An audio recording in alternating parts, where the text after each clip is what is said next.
شروع اللہ کے نام سے جو بڑا مہربان نہایت رحم والا ہے۔ اے پیغمبر، یقین جانو کہ ہم نے تمہیں کھلی ہوئی فتح عطا کر دی تاکہ اللہ تمہاری اگلی پچھلی تمام کوتاہیوں کو معاف کر دے، اور تاکہ اپنی نعمت تم پر مکمل کر دے اور تمہیں سیدھے راستے پر لے چلے، اور تاکہ اللہ تمہاری ایسی مدد کرے جو سب پر غالب آ جائے۔ وہی ہے جس نے ایمان والوں کے دلوں میں سکینت اتار دی تاکہ ان کے ایمان میں مزید ایمان کا اضافہ ہو، اور آسمان اور زمین کے تمام لشکر اللہ ہی کے ہیں، اور اللہ علم کا بھی مالک ہے، حکمت کا بھی مالک، تاکہ وہ مومن مردوں اور عورتوں کو ایسے باغات میں داخل کر دے جن کے نیچے نہریں بہتی ہیں، جہاں وہ ہمیشہ بسے رہیں گے، اور ان کی برائیوں کو ان سے دور کر دے، اور اللہ کے نزدیک یہ بڑی زبردست کامیابی ہے۔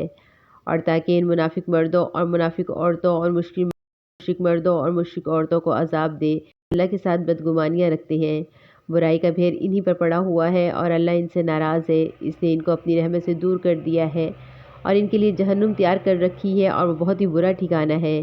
اور آسمانوں اور زمین کے تمام لشکر اللہ ہی کے لیے ہیں، اللہ اقتدار کا بھی مالک ہے اور حکمت کا بھی مالک۔ اے پیغمبر، ہم نے تمہیں گواہی دینے والی، خوشخبری دینے والا اور خبردار کرنے والا بنا کر بھیجا ہے، تاکہ اے لوگوں، تم اللہ اور اس کے رسول پر ایمان لاؤ اور اس کی مدد کرو اور اس کی تعظیم کرو، اور صبح شام اللہ کی تسبیح کرتے رہو۔ اے پیغمبر، جو لوگ آپ سے بیعت کر رہے ہیں وہ در حقیقت اللہ سے بیعت کر رہے ہیں۔ اللہ کا ہاتھ ان کے ہاتھوں پر ہے، ان کے بعد جو کوئی عہد توڑے گا اس کا عہد توڑنے کا وبال اسی پر پڑے گا، اور جو کوئی اس عہد کو پورا کرے گا جو اس نے اللہ سے کیا ہے تو اللہ اس کو زبردست ثواب عطا کرے گا۔ وہ دیہاتی جو حدیبیہ کے سفر میں پیچھے رہ گئے تھے، اب وہ تم سے ضرور یہ کہیں گے کہ ہمارے مال و دولت اور ہمارے اہل و عیال نے ہمیں مشغول کر دیا تھا، اس لیے ہمارے لیے مغفرت کی دعا کر دیجیے۔ وہ اپنی زبانوں سے وہ باتیں کہتے ہیں جو ان کے دلوں میں نہیں ہوتی۔ ان سے کہو کہ اچھا، تو اگر اللہ تمہیں کوئی نقصان پہنچانا چاہے یا فائدہ پہنچانا چاہے، جو اللہ کے سامنے تمہارے معاملے میں کچھ بھی کرنے کی طاقت رکھتا ہو، بلکہ جو کچھ تم کرتے ہو اللہ اس سے پوری طرح باخبر ہے۔ حقیقت تو یہ ہے کہ تم نے یہ سمجھا تھا کہ رسول صلی اللہ علیہ وآلہ وسلم اور دوسرے مسلمان بھی کبھی اپنے گھر والوں کے پاس لوٹ کر نہیں آئیں گے، اور یہی بات تمہارے دلوں کو اچھی معلوم ہوتی تھی، اور تم نے برے برے کام کیے، اور تم ایسے لوگ بن گئے جنہیں برباد ہونا تھا۔ اور جو شخص اللہ اور اس کے رسول پر ایمان نہ لائے تو وہ یاد رکھے کہ ہم نے کافروں کے لیے بھڑکتی ہوئی آگ تیار کر رکھی ہے، اور آسمانوں اور زمین کی سلطنت تمام تر اللہ ہی کی ہے، وہ جس کو چاہے بخش دے اور جس کو چاہے عذاب دے، اور اللہ بہت بخشنے والا، بہت مہربان ہے۔ مسلمانوں، جب تم غنیمت کے مال لینے کے لیے چلو گے تو یہ حدیبیہ کے سفر سے پیچھے رہ جانے والے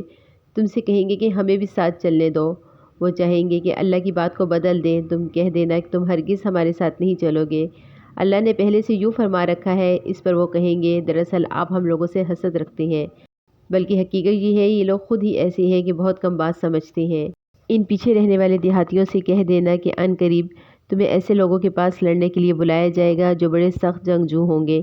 یا تو ان سے لڑتے رہنا یا وہ اطاعت قبول کر لینا۔ اس وقت اگر تم جہاد کی اس حکم کی اطاعت کرو گے تو اللہ تمہیں اچھا اجر دے گا، اور اگر تم منہ موڑو گے، تم نے پہلے منہ موڑا تھا، تو اللہ تمہیں دردناک عذاب دے گا۔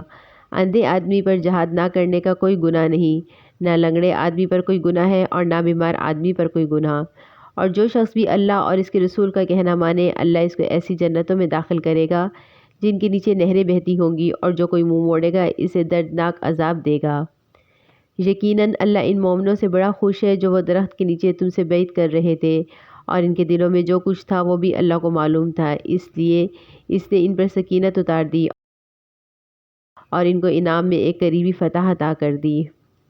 اور غنیمت میں ملنے والے بہت سے مال بھی جو ان کے ہاتھ میں آئے، اور اللہ اقتدار کا بھی مالک ہے اور حکمت کا بھی مالک۔ اللہ نے تم سے بہت سے مال غنیمت کا وعدہ کر رکھا ہے جو تم حاصل کرو گے۔ اب فوری طور پر اس نے تمہیں جو فتح دی ہے اور لوگوں کے ہاتھوں کو تم سے روک دیا ہے تاکہ یہ مومنوں کے لیے ایک نشانی بن جائے اور تمہیں اللہ سیدھے راستے پر ڈال دے۔ اور ایک اور فتح بھی ہے جو ابھی تمہارے قابو میں نہیں آئی، لیکن اللہ نے اس کو اپنے احاطے میں لے رکھا ہے، اور اللہ ہر چیز پر پوری طرح قادر ہے۔ اور یہ کافر لوگ تم سے لڑتے ہیں تو یقیناً پیٹ پھیر کر بھاگ جاتے ہیں، پھر انہیں کوئی یار و مددگار بھی نہیں ملتا،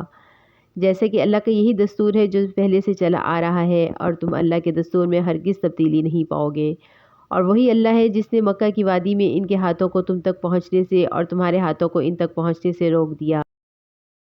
جبکہ وہ تمہیں ان پر قابو دے چکا تھا، اور جو کچھ تم کر رہے تھے اللہ اسے دیکھ رہا تھا۔ یہی لوگ تو ہیں جنہوں نے کفر اختیار کیا اور تمہیں مسجد حرام سے روکا، اور قربانی کے جانوروں کو بھی جو ٹھہرے ہوئے کھڑے تھے اپنی جگہ پہنچنے سے روک دیا،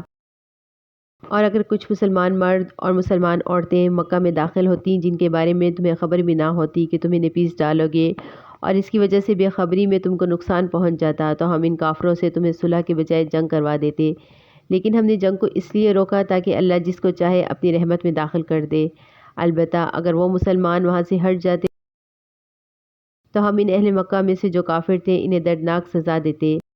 چنانچہ جب کافروں نے اپنے دل میں اس حمیت کو جگہ دی جو جاہلیت کی حمیت تھی، تو اللہ نے اپنی طرف سے اپنے پیغمبر اور مسلمانوں پر سکینت نازل فرمائی اور ان کو تقوی کی بات پر جمائے رکھا، اور وہ اسی کے زیادہ حقدار اور اسی کے اہل تھے، اور اللہ ہر چیز کو خوب جاننے والا ہے۔ حقیقت یہ ہے کہ اللہ نے اپنے رسول کو سچا خواب دکھایا ہے جو واقعے کے بالکل مطابق ہے۔ تم لوگ انشاءاللہ ضرور مسجد حرام میں اس طرح امن و امان کے ساتھ داخل ہوگے کہ تم میں سے کچھ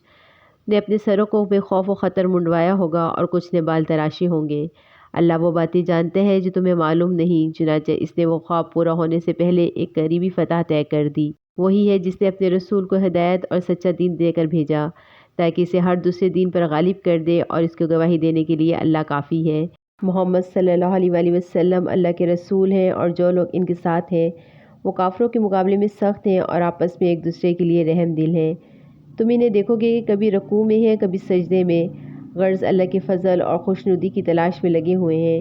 ان کی علامتیں سجدے کے اثر سے ان کے چہروں پر نمایاں ہیں۔ یہ ہیں ان کے وہ صاف جو تورات میں مذکور ہیں، اور انجیل میں ان کی مثال یہ ہے جیسے ایک کھیتی ہو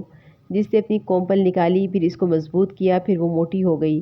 پھر اپنے تنے پہ اس طرح سیدھی کھڑی ہو گئی کہ کاشتکار اس سے خوش ہو گئے ہیں، تاکہ اللہ ان کی ترقی سے کافروں کے دل جلائے۔ یہ لوگ جو ایمان لائے ہیں اور انہوں نے نیک عمل کیے ہیں، ان سے مغفرت اور زبردست ثواب کا وعدہ کر لیا ہے۔